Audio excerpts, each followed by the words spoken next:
আল্লাহ পাকের আযাব আসার আগে উচিত হবে তোমাকে আমাকে পরিবর্তন হয়ে যাবার। এ যুবকের জিন্দেগি আল্লাহ দিয়েছে, তুমি যদি হকের পক্ষে থাকার জন্য ভাবো আমাকে জেলে দেবে, থাকা যাবে না, তাহলে জাহান্নামে যাবার জন্য প্রস্তুত হও।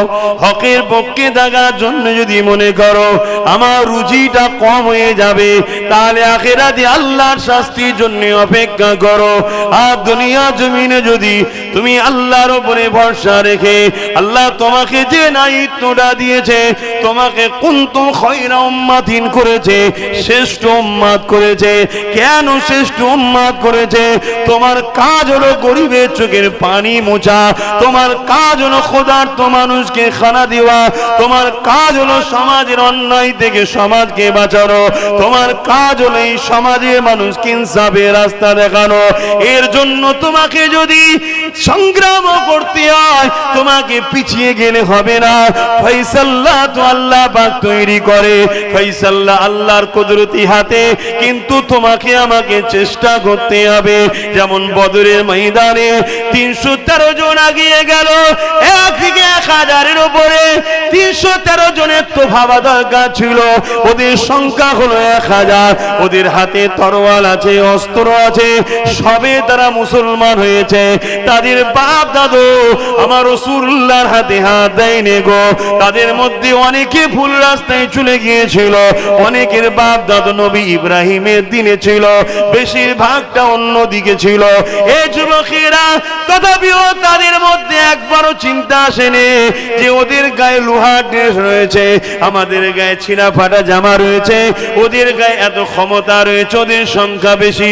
তথাপিও তাদের মধ্যে কোনো চিন্তা দেখা যায়নি। সবে মুসলমান হয়েছে, কিন্তু মুসলমান হবার মতো হয়েছে আমার নবীর জবানের উপরে বিশ্বাসের মতো বিশ্বাস করেছে, আল্লাহর কথার উপরে বিশ্বাসের মতো বিশ্বাস রেখেছে। তারা জানে হকের পক্ষে লড়াই করলে, শহীদ হলে বিহিসা জান্নাতি, আর কামিয়াবি হয়ে বেঁচে থাকলে গাজীর সম্মান আল্লাহ মিলা। উম্মত হিসাবে একবার বলো তো দেখি, জীবনে কখনো কি তুমি আমি সেই রাসূলুল্লাহর জন্য কেঁদেছি?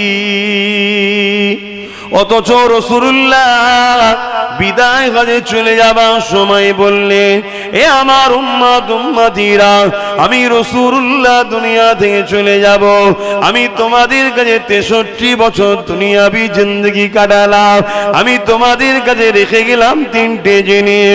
প্রথম নম্বর হলো কিতাবুল্লাহ, আল্লাহ পাকের কোরআন। দ্বিতীয় নম্বর হলো সুন্নতে রাসূলি, আমি নবী আমার সুন্নাত। 3 নম্বর হলো আহলে বাইতি, আমি নবী আমার আহাল, আমার পরিবার, আমার খানদান। এই 3টেকে তোমাদের কাছে রেখে গেলাম, এই 3টেকে মজবুত করে তোমরা ধরবে। এই 3টের বরকতে দুনিয়া তো তোমাদের অসুবিধা হবে না, আখিরাতে কোনো চিন্তা থাকবে না।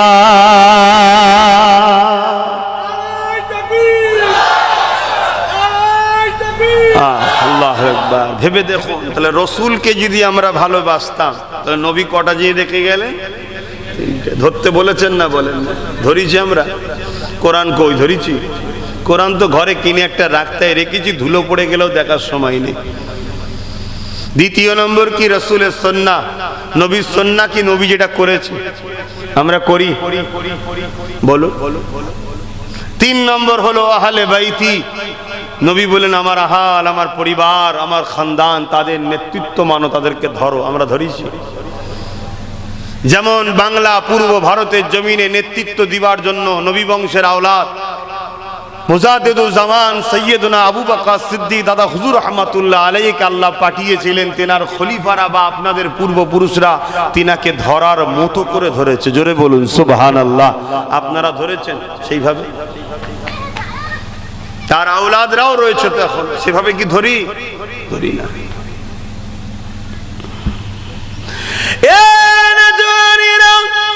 বছরে একবার জলসা দি পীরের আওলাদদেরকে নিয়ে এসে তারা কোরআন সুন্নাহর আলোকে কিছু কথা বলে।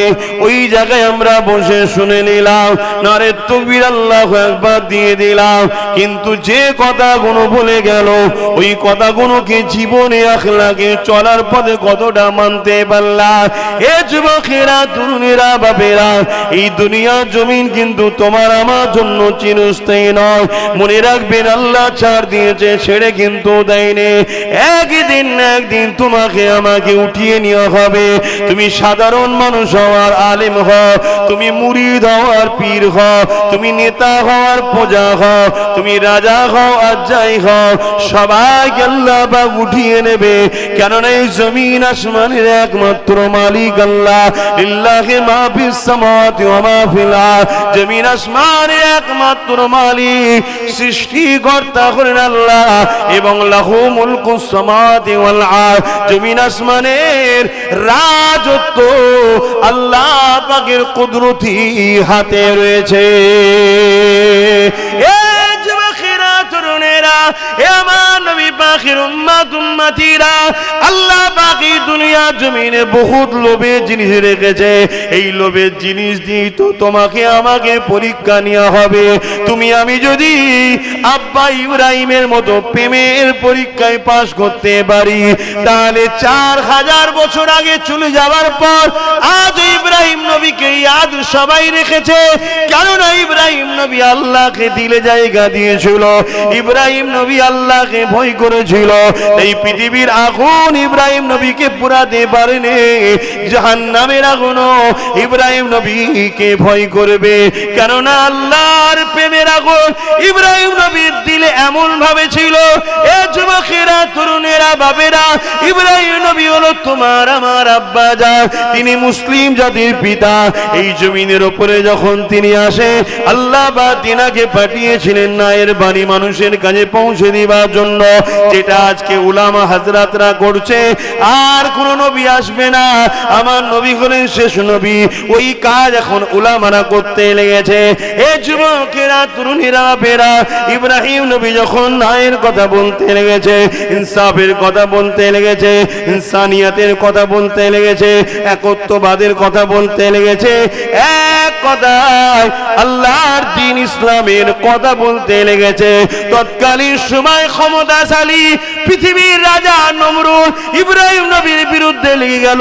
ইব্রাহিম নবীকে খতম করার জন্য প্রচন্ড আগুন তৈরি করলো, যে আগুনের কাছে যাবার মতো কোনো উপায় ছিল না। দূর থেকে আগুনে কপিকল করে ফেলার ব্যবস্থা করলো। এত তাপ বেড়ে গেছে, ইব্রাহিম নবীকে যে ফেলবে, কাছে যাবার কোনো সাহস হতে লেগেছে না। আগুনের তাপে মানুষ কাছে যেতে পারছে না, কি করে ফেলবে? কপিকল করে দূর থেকে টেনে ফেলতে লেগেছে।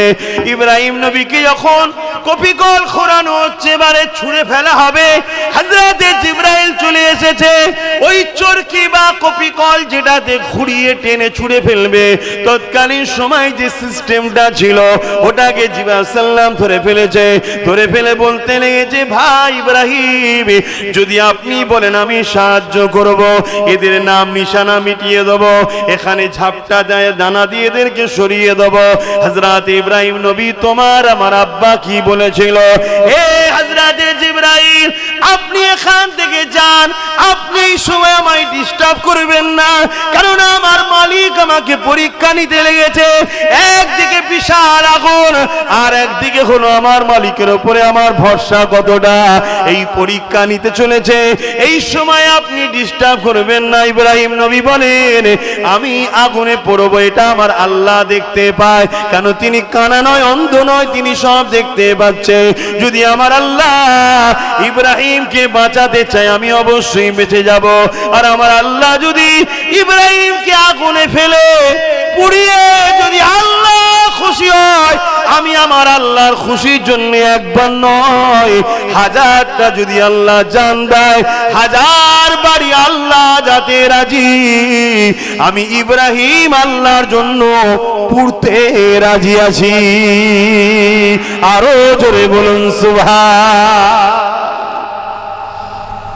সেই বাপের ছেলে তো আমরা। আমাদের কি মনে হয় না, যদি আল্লাহ আমাকে ক্ষুধার্ত রেখে খুশি হয়, আল্লাহর জন্য না খেয়েই থাকবো? আল্লাহ যদি আমাকে জেলে দিয়ে খুশি হয় আল্লাহর জন্য জেলে গিয়ে থাকবো।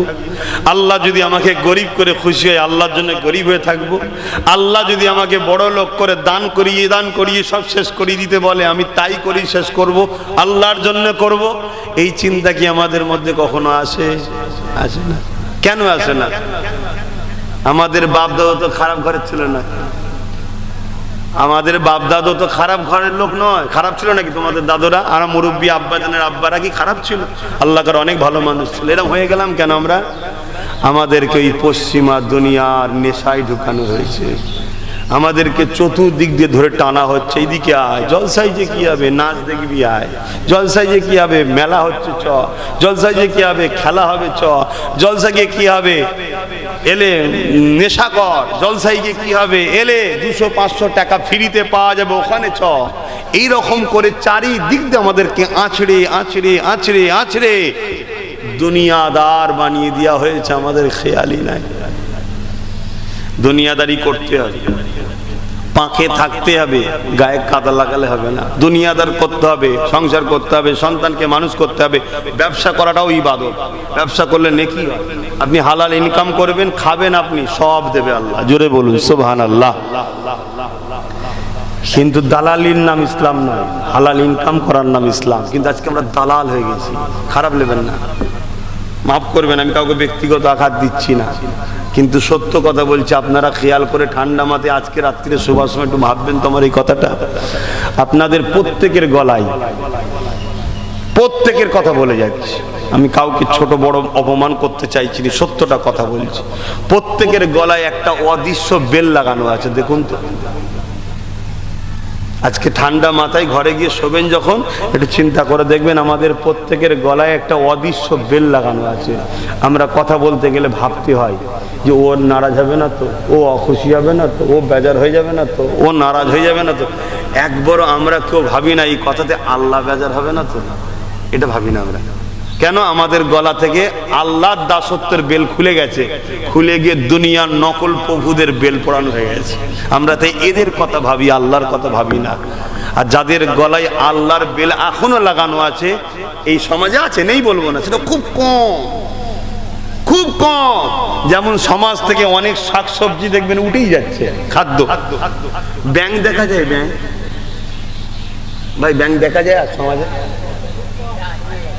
একদম কম না, বিরল। হাদিস পাকের মধ্যে আছে, আল্লাহ নবী বলছে কিয়ামতের একটা আলামত ব্যাংকে যাবে। সমাজে ব্যাংকই দেখা যাবে না। কথা বুঝে আসছে? দেখুন আগে যেভাবে পাওয়া যায় তখন দেখা যায় নেই বলতে গেলেই চলে। ঠিক সমাজে থেকে আস্তে আস্তে আস্তে আস্তে ওই রকম দ্বারা খুব রেয়ার মানুষ, ভালো ভালো মানুষগুলোকে আল্লাহ উঠিয়ে নেবে, উঠিয়ে নেবে। আমরা প্রতিনিধিত্ব, আমরা অভিভাবক, গার্জেনহীন হয়ে যাব। এখানে গার্জেন শুধু বাপ হয় না, সমাজের হাক্কানি উলামা, নবীর ওয়ারিস, তারাও কিন্তু আপনাদের গার্জেন। আজকে হাক্কানি উলামা, নবীর ওয়ারিসরা আপনাদের গার্জেন। তাদের মধ্যে বেশিরভাগ সব উঠিয়ে নেওয়া হচ্ছে, দেখুন খেয়াল করে। বা অনেকে হক কথা বলার জন্য তাকে জেলে ভরে গ্যারেজ করে দেওয়া হচ্ছে, দেখুন আপনাদের। আর যারা জেলে ভরছে তাদেরকে শক্তিশালী কিন্তু আমরাই করে রেখেছি। আবার খেয়াল করে দেখুন, তার মানে আমাদেরই উলামাদের ঘরে, আমাদেরই অভিভাবকদের ঘরে পিছন দিয়ে ঘুরিয়ে আমরাই জেলে ভরছি। এই সমাজে হচ্ছে না, হয় না? দেখুন খেয়াল করে। এগুলো তো রাসূলুল্লাহর ভবিষ্যৎবাণী। শুনবেন না শুনবেন না? কথা বলেন, শুনবেন না শুনবেন না? কিন্তু এগুলো শুনতে গেলে আপনাদের ভেতর প্রশ্ন করে, এ যেন আমার দলের লোকের বিরুদ্ধে বিরুদ্ধে কথাটা হচ্ছে, যেন এই মনের মধ্যে হয় না, হয় না? হ্যাঁ, এইটা হচ্ছে কেন? আপনার কাছে ইসলামের থেকে এই দুনিয়ার দলগুলো আগে হয়ে গেছে। ওইখানে যখন বসে শোনেন তখন ইসলাম বিরোধী অনেক কথা হয়, তখন কিন্তু আপনার মধ্যে একবারও জাগে নেই এই কথা যেন আমার ইসলামের বিরুদ্ধে বিরুদ্ধে হচ্ছে, তখন মনে হয় না। আর উলামারা যখন বলে তখন আপনার মনের মধ্যে হচ্ছে এই যেন ঘুষ খাওয়ার কথা বলে, এই যেন আমার দলের বিরুদ্ধে বিরুদ্ধে মনে হচ্ছে না? যে যারটা মনে হয়, যার যা সবটাই তো ঘুষখোর, ভালো কার কোনটা আছে তা সবাই মনের মধ্যে হয় না, হয় না? এটা কথাটা সারাদিন কেন আমাদেরকে গোলাম বানানো হয়েছে। আমাদের মধ্যে এই জিনিসটাকে আস্তে আস্তে আস্তে আস্তে ঢুকানো হচ্ছে, আমরা বুঝতে পারছি না। হারাম খাদ্যের মাধ্যমে, হারাম অর্থের মাধ্যমে, কথা বুঝে আসছে, হারাম কাজকে সাপোর্ট করার মাধ্যমে। আমার উলামা হযরতরা আছেন, বলবেন আমি কি কোরআন হাদিসের বাইরে কিছু বলছি না তো? আমার দিনের কথা তো আপনাদের শোনাচ্ছি। কেন, আমার দিনটা কি? আমি তো আবার বললাম, সুদ খেয়ে নামাজ পড়ার নাম ইসলাম নয়, ঘুষ খেয়ে রোজা রাখার নাম ইসলাম নয়, এতিমকে মেরে কাঁদিয়ে হজ করার নাম ইসলাম নয়। ইসলাম এতিমকে দাও,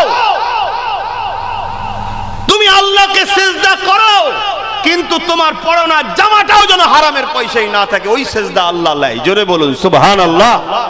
এই কথা আজ আমার সমাজ শুনতে চাইছে না তো, আমার সমাজ শুনতে চাইছে না তো। আল্লাহর নবী বললেন আখিরি জামানার একটা বড় আলামত, হালাল রিজিক পাওয়া যাবে না, হালাল রিজিক পাওয়া যাবে না। বলুন, নিজেকে নিজে প্রশ্ন করুন, আমরা হালাল রিজিকের উপরে কজন আছি? এবারে বলুন, এই ওয়াজ আজকের বাজারে চলবে? আর ওয়াজ দেখে বলা হয় ইসলাম বলার নাম ওয়াজ। আপনি বলবেন কেন হুজুর কিছু ঘটনা টটনা বলে চলে যান না? ঘটনা বললে আমার পেট চলবে, সমাজ চলবে না। আমি আবার বলছি, ঘটনার প্রয়োজন আছে, আমি অস্বীকার করছি না, কিন্তু ঘটনা শুধু শোনালে আমার পেটটা চলে যাবে। যত ঘটনা বলবো তখন সব দলই বলে বাহ বাহ এই হুজুরটা লিয়াই, এটাই ঠিক আছে, কোন নিরপেক্ষ, কত সুন্দর ঘটনা বলে চলে গেল, সব ভালো সব ভালো সব ভালো। আমার পেট আরো ভালো চলবে, একটার জায়গায় তখন 5টা 6টা করে জলসা করা যাবে। কথা বুঝে আসছে? ভুল বলছি নাকি? পেট আরো ভালো চলবে, ইনকাম আমার ভালো হবে, কিন্তু সমাজ ঠিক থাকবে। আমরা অনেকে জানি না রাসূল পাক সাল্লাল্লাহু আলাইহি সাল্লাম এই পৃথিবীর জমিনে নবুয়াতের ঘোষণার পরে কি কাজ করেছিল। খারাপ নেবেন না, আমি কাউকে ছোট করছি না, এটা বাপ বেটার আলোচনা, ভাই ভাইয়ের আলোচনা। একটু বলুন তো আমার নবী কত খ্রিস্টাব্দে এসেছে দুনিয়ায়? বলুন। 570। নবী নবুয়াতের ঘোষণা দিয়েছে কবে? কত বছর বয়সে? বলো বলো। 40। তা 570 এর সঙ্গে 40 যোগ করলে কত হয়? 610। এই 610টা মনে রাখেন। এখানে আর একটা কথা জিজ্ঞেস করি, নবী 40 বছর বয়সে নবুয়াতের ঘোষণা দিয়েছে, নবুয়াতের কাজ শুরু করেছে, কিন্তু নবী ছিল কবে? বলেন। পৃথিবী শুধু না, কোনো কিছুই যখন ছিল না, কোনো কিছুই তখন ছিল না, তখন মুহাম্মদ রাসূল আল্লাহর কুদরতি কাছে মুহাম্মদ রাসূল হিসাবে ছিলেন। জোরে বলুন সুবহানাল্লাহ। তার প্রমাণ সূরা ইয়াসিন। তার প্রমাণ কি? সূরা ইয়াসিন। ইয়াসিন কার নাম? জোরে বলছে না তো? ইয়াসিন কার নাম? তাহলে বলুন, খারাপ লিখছেন আমার কথা? জিজ্ঞেস করছি বলে। যে বলতে পারবে উলামারা ছাড়া, তাকে 1000 টাকা নগদ পুরস্কার দেওয়া হবে। বলুন ইয়াসিন কার নাম? হ্যাঁ, কে বলছেন একটু উঠে বলুন, নয়তো বুঝা যাচ্ছে না। উঠে বলুন।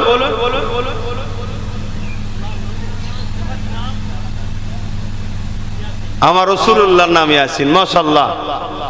যাক, তোমরা দুজনে যখন হাত তুলেছো, দুজনে কি দেবো আমি? 1000 1000 2000 টাকা। আল্লাহ কবুল করবো না আমি। ইয়াসিন কার নাম? ভুলে যাবো আবার, মানুষ মেন্টালিটিতে চাপে থাকি তো। চলে আসেন আব্বা, নগদ নিয়ে যান। আমার রাসূলুল্লাহর ভালোবাসায় বলেছেন। ওই কে ইমাম সাহেব আছে? আল্লাহ, দুজনকে দেখেন তো, 2000 গেল, কিতে দেন? নজরানা লিতে হবে। চলে আসেন। ওটা লজ্জা কিসে? আমি তো বললাম নজরানা। নজরানা লিয়া সুন্নাত, দিয়াও সুন্নাত। নজরানা লিয়াও সুন্নাত, দিয়াও সুন্নাত। না দেন না, আমি কথা বলছি। ওইদিকে আসেন, ওইদিকে দেন। ইমাম সাহেবেরও সম্মান আছে না? না, এদিকে আসেন। আপনি আসেন আব্বা, অসুবিধা নেই,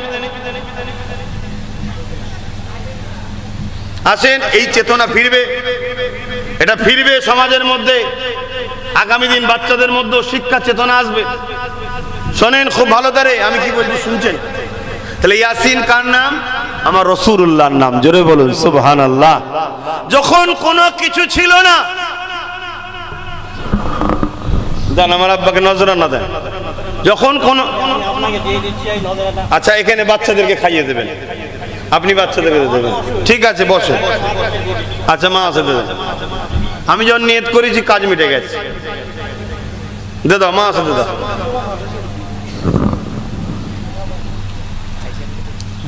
শুনছেন না শোনেননি? আপনাদের অসুবিধা হচ্ছে আলোচনা, ভালো করে বুঝুন। যখন কিছুই ছিল না, আমার আল্লাহ তখন ডাক দিচ্ছে, ইয়াসিন ওয়াল কুরআনিল হাকীম, হে ইয়াসিন। কেউ থাকলে তবে তাকে ডাকছে, হে আমার ইয়াসিন। কিভাবে ডাকা হচ্ছে বুঝাবার জন্য বলছি। যেমন এখানে ধরুন কাউকে ডাকছি, হে আমার ভাই, বুঝাবার জন্য কেউ আছে।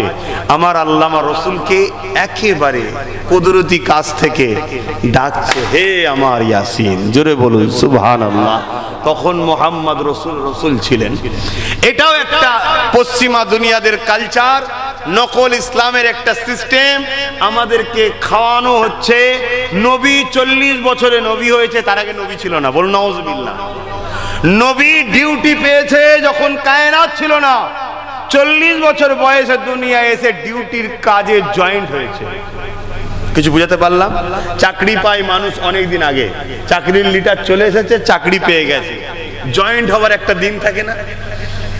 570 খ্রিস্টাব্দে 12 রবিউল আউয়াল দুনিয়া এসেছে, তখনও নবী হয়ে এসেছে। তাই তো আমার রাসূলের আম্মা নাপাক হয়নি। জোরে বলুন সুবহানাল্লাহ। তাই তো আমার রাসূলুল্লাহ নবীর সঙ্গে আম্মার নামের কানেকশন ছিল না, আম্মার রক্ত প্রবাহীও হয়নি। জোরে বলুন সুবহানাল্লাহ। তাই তো আমার রাসূল যখন সন্ধ্যা হয়েছে, ফাঁকা আকাশের নিচে রাসূলের আম্মা নবীকে শুইয়েছে, নবী আঙ্গুলের ইশারা করে, আর চাঁদ যেদিকে ইশারা করে সেদিকে চাঁদ রাসূলুল্লাহর আঙ্গুলের ইশারায় যেতে থাকে। জোরে বলুন সুবহানাল্লাহ। আমার নবী পাক সাল্লাল্লাহু আলাইহি সাল্লাম আম্মা আমিনার গর্ভে এসেছে। আম্মা আমিনার শরীর থেকে মুশকে আম্বারের থেকে বেশি খুশবু বেরোচ্ছে। আম্মা আমিনাকে জিজ্ঞেস করা হয়েছে খুশবু কোথাকারের? আম্মা নিজের থুতু নিক্ষেপ করেছে, থুতু থেকেও খুশবু বেরোচ্ছে। এই খুশবু মুহাম্মদ রাসূলের। জোরে বলুন সুবহানাল্লাহ। তাই তো আম্মা আমিনার গর্ভে যখন ছিলেন ইব্রাহিম খলিলুল্লাহ এসেও আম্মা আমিনাকে মুবারকবাদ দিয়ে গেছে, আমিনা তোমার পেটে সাইয়্যিদুল মুরসালিন আছে। জোরে বলুন সুবহানাল্লাহ। জিবরাইল পাঠিয়ে আল্লাহ জানিয়ে দিয়েছে, আমিনা তোমার বাচ্চার নাম লেখা আছে জান্নাতি পর্দার ভেতরে, তোমার বাচ্চার নাম হবে মুহাম্মদ। জোরে বলুন সুবহানাল্লাহ। তাওরাত, জব্বুর, ইনজিলে আহমদ নাম। নবী যদি না হয় তাহলে আহমদটা কে? কথা বুঝে আসছে না? নাই, এটা একটা আমাদেরকে খাওয়ানো হচ্ছে নবীর বিরুদ্ধে। আর নবীর বিরোধী মানে তার ঈমান আছে। জোরে বলেন।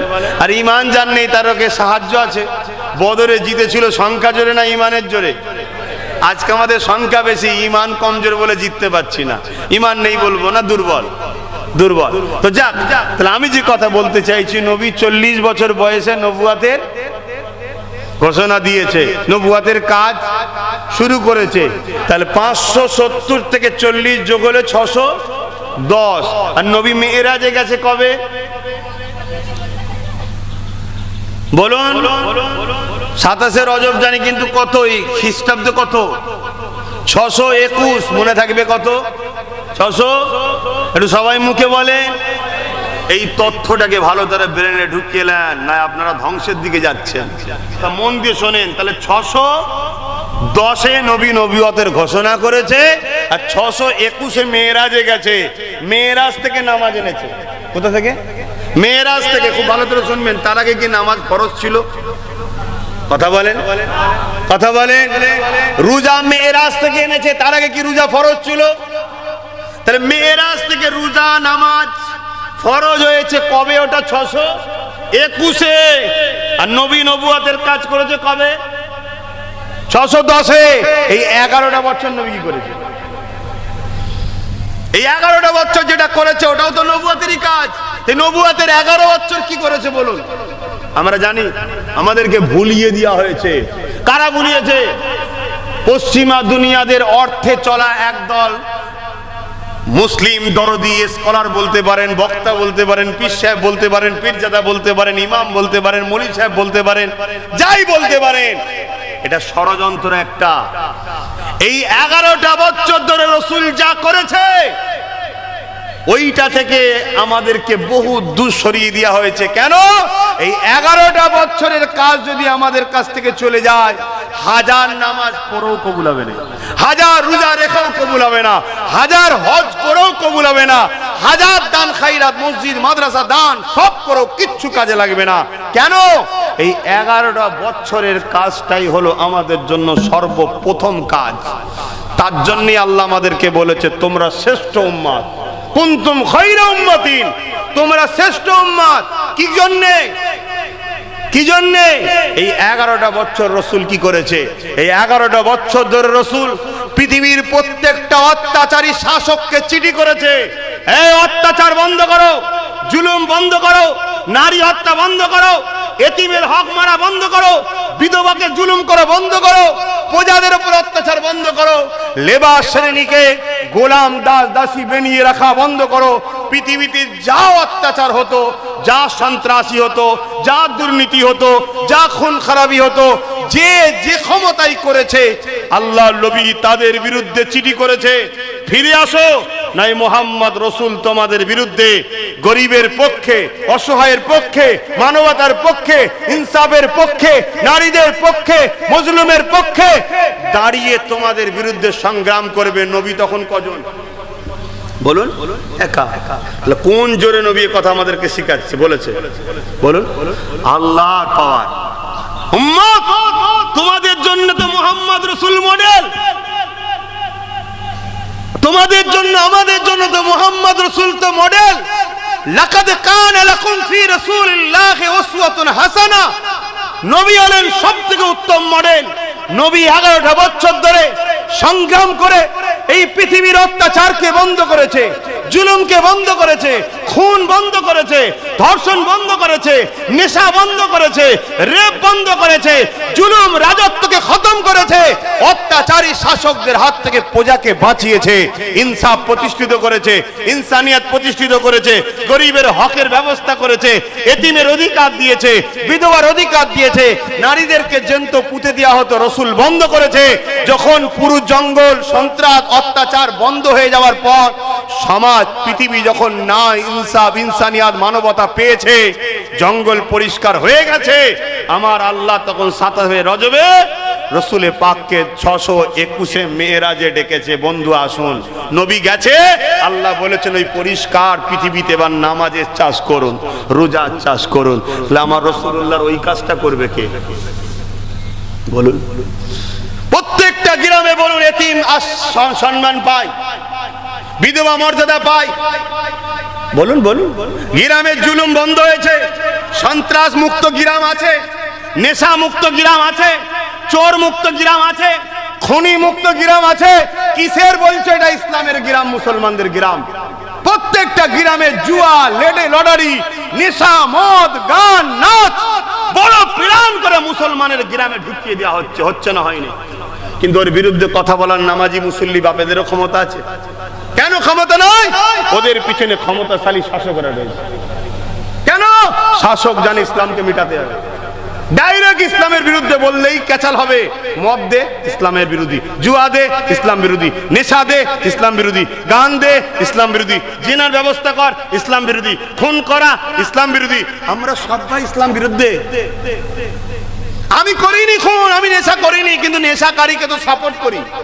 তাহলে আমি কোন সা ধোয়া তুলসী পাতা হয়ে বসে আছি? আমার কথা শুনছেন না শোনেন না? তাহলে বলুন আমাদের উপরে আল্লাহর রহমত আসবে? বলুন ইসলামের দুশমনের উপর আল্লাহর রহমত আসবে? কিন্তু আমাদের উপরে ডবল মার হচ্ছে। কি? এক, আমরা ইসলামের দুশমন হওয়ার জন্য মার খাচ্ছি, আবার আমরা মুখে বলি আমরা ইসলামের অনুসারী, তার মানে মুনাফিক। দুই দিক দিয়ে মার খাচ্ছি আমরা। অতএব এ থেকে বাঁচতে গেলে উপায় কি? উপায় দরকার। এ থেকে বাঁচতে গেলে উপায় সেই একটাই, সবাইকে বাদ দাও, প্রতিটা বাড়িতে রাসূলুল্লাহর জীবনী তোলো, রাসূলকে ফলো করো, নবীকে ফলো করো। আর নবী বলেছেন আল উলামা ওয়ারাসাতুল আম্বিয়া, যে সব উলামারা আমার কথা শোনায় তাদেরকে তোমরা ধরো, তাদের পিছনে ঘোরো, তাদের নেতৃত্ব মানো, তাদেরকে সম্মান করো, তাদেরকে কাঁধে করলে ঘোরো, তারা যে ডিরেকশন দেবে সেই ডিরেকশনে চলো, তবেই তোমরা আগামী দিন আল্লাহরও সাহায্য পাবে এবং দুনিয়ার বুকে তোমরাও ক্ষমতাশালী হবে, তবেই কামিয়াবি হবে। আমার কথা কি কষ্ট দিচ্ছে কাউকে, আঘাত দিচ্ছে কাউকে? যদি দেয় আমি তেনাকে বলবো আপনি তওবা করুন বেশি বেশি করে, কেন আমার মুখ কথা তো আমার নয়, মুখ আমার কথা তো আমার নয়। আজকে কি হচ্ছে বলুন না? আল্লাহ নবী গরিবের জন্য লড়তে গিয়ে মার খেয়েছে, আর এখন লক্ষ লক্ষ মুসলমান গরিবের সম্পদ চুরি করে খুনিদের হাতে তুলে দিবার জন্য মারপিট করছে। আছে না? না, গরিবকে মিথ্যা কেসে জড়াবার জন্য আজকে মারপিট করছে, গরিবের উপর অত্যাচার হচ্ছে। আহা, কি হচ্ছে সমাজ! আল্লাহ পাকের আযাব আসার আগে উচিত হবে তোমাকে আমাকে পরিবর্তন হয়ে যাবার। এ যুবকে জিন্দেগি আল্লাহ দিয়েছে, তুমি যদি হকের পক্ষে থাকার জন্য ভাবো আমাকে জেলে দেবে, থাকা যাবে না, তাহলে জাহান্নামে যাবার জন্য প্রস্তুত হও। হকের পক্ষে থাকার জন্য যদি মনে করো আমার রুজিটা কম হয়ে যাবে, তাহলে আখিরাতে আল্লাহর শাস্তির জন্য অপেক্ষা করো। আর দুনিয়া জমিনে যদি তুমি আল্লাহর উপরে ভরসা রেখে, আল্লাহ তোমাকে যে দায়িত্বটা দিয়েছে, তোমাকে কুনতুম খায়রা উম্মাতিন করেছে, শ্রেষ্ঠ উম্মাত করেছে। কেন শ্রেষ্ঠ উম্মাত করেছে? তোমার কাজ হলো গরিবের চোখের পানি মোছা, তোমার কাজ হলো ক্ষুধার্ত মানুষকে খানা দেওয়া, তোমার কাজ হলো সমাজের অন্যায় থেকে সমাজকে বাঁচানো, তোমার কাজ হলো এই সমাজে মানুষকে ইনসাফের রাস্তা দেখানো। এর জন্য তোমাকে যদি সংগ্রাম করতে হয়, তোমাকে পিছিয়ে গেলে হবে না। ফয়সালা তো আল্লাহ পাক তৈরি করে, ফয়সালা আল্লাহর কুদরতি হাতে, কিন্তু তোমাকে আমাকে চেষ্টা করতে হবে। যেমন বদরের ময়দানে 313 জন আগিয়ে গেল, একদিকে 1000-এর উপরে 313 জনের তো ভাবা দরকার ছিল। ওদের সংখ্যা হলো 1000, ওদের হাতে তরোয়াল আছে, অস্ত্র আছে, সবে তারা মুসলমান হয়েছে। তাদের বাপ দাদু আমার রাসূলুল্লাহর হাতে হাত দেয়নি গো। তাদের মধ্যে অনেকে ভুল রাস্তায় চলে গিয়েছিল, অনেকের বাপ দাদু নবী ইব্রাহিমের দিনে ছিল, বেশিরভাগটা অন্য দিকে ছিল। এই যুবকেরা তথাপিও তাদের মধ্যে একবারও চিন্তা আসেনি যে ওদের গায়ে লোহার ড্রেস রয়েছে, আমাদের গায়ে ছিঁড়া ফাটা জামা রয়েছে, ওদের গায়ে এত ক্ষমতা রয়েছে, ওদের সংখ্যা বেশি, তথাপিও তাদের মধ্যে কোনো চিন্তা দেখা যায়নি। সবে মুসলমান হয়েছে, কিন্তু মুসলমান হবার মতো হয়েছে, আমার নবীর জবানের উপরে বিশ্বাসের মতো বিশ্বাস করেছে, আল্লাহর কথার উপরে বিশ্বাসের মতো বিশ্বাস রেখেছে। তারা জানে হকের পক্ষে লড়াই করলে, শহীদ হলে বিহিসাব জান্নাতি, আর কামিয়াবি হয়ে বেঁচে থাকলে গাজীর সম্মান আল্লাহ মিলা।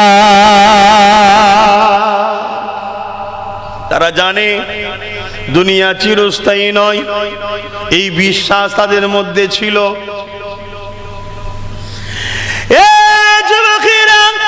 তারা আল্লাহ ছাড়া অন্য কাউকে ভয় করে না, কেননা তারা জানে ওয়ালিমান খাফা মাকাম রাব্বিহি জান্নাতান।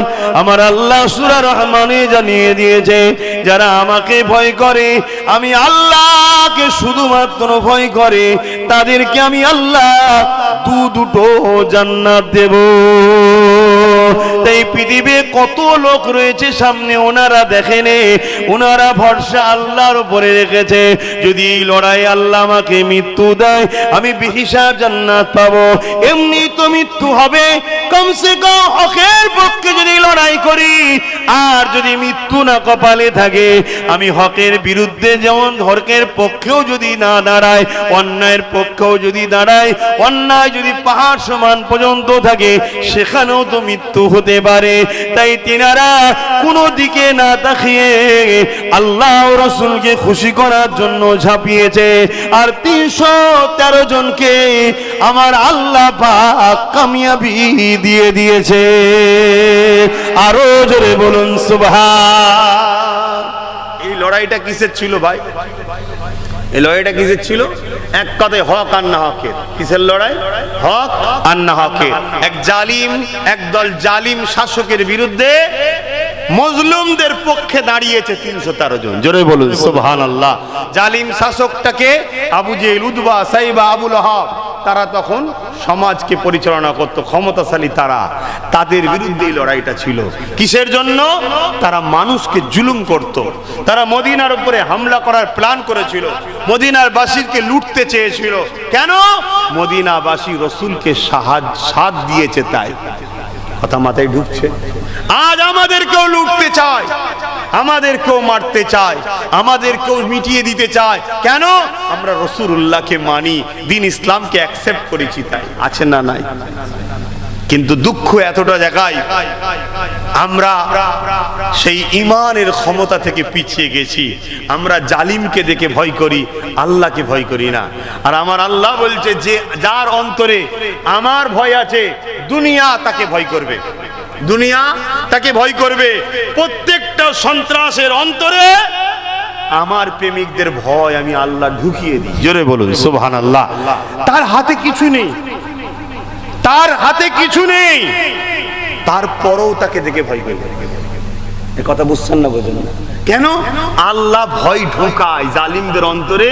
আল্লাহ প্রেমিকদের, যারা আল্লাহকে ভয় করে, তাদের ভয় জালিমদের অন্তরে বলুন ঢুকিয়ে দেয়, দেখে ভয় করে। আল্লাহ নবী বললেন একটা সময় আসবে যেমন ক্ষুধার্ত পশুগুলো খাবারের থালির উপরে ঝাঁপিয়ে পড়ে, আমার উম্মতের উপরে চারিদিক থেকে জালিমরা ঝাঁপিয়ে পড়বে। শুনছেন? নবী পাকের হাদিস বলছি, আর মিলিয়ে দেখুন তো ওই হাদিসটা এখন বাস্তবে হচ্ছে, শুরু হয়েছে কিনা। আল্লাহ নবী বললেন এমন একটা সময় আসবে আমার উম্মতের উপরে ওইভাবে জালিমরা ঝাঁপিয়ে পড়বে যেমন একটা খাবার পাত্রে খাবার আছে, ক্ষুধার্ত পশুগুলো সব ঝাঁপিয়ে পড়েছে, ওই রকম আমার উম্মতের উপরে জালিমরা ঝাঁপিয়ে পড়বে। সাহাবা হুজুররা জিজ্ঞেস করলেন, হুজুর তাদের সংখ্যা কি কমে যাবে? আমার ভাইদের সংখ্যা কি কমে যাবে? আল্লাহ নবী বললেন না, তাদের সংখ্যা অনেক থাকবে। নবী যখন বলছে অনেক থাকবে, তাহলে অনেক না কম? আমরা জোরে বলেন। খাতা কলমে কমিয়ে রাখা হয়েছে, কমানোতেই যদি এই মিজাজ নেয় আর সংখ্যা যদি জানিয়ে দেওয়া হয়, তাহলে এদেরকে রুখে রাখা যাবে? কথা বলবেন তো? শয়তান কখনো চায় শয়তানি রাস্তাটা বন্ধ হোক? এই চাই কখনো? খুব কষ্ট করে গোলাম বানানো হয়েছে, আর সেই গোলামি শিকল থেকে কেউ খুলে দিয়ে তোমায় আজাদ করে দেবে, এটা কেউ মেনে নেবে? হ্যাঁ, খুব ভালো করে বোঝেন।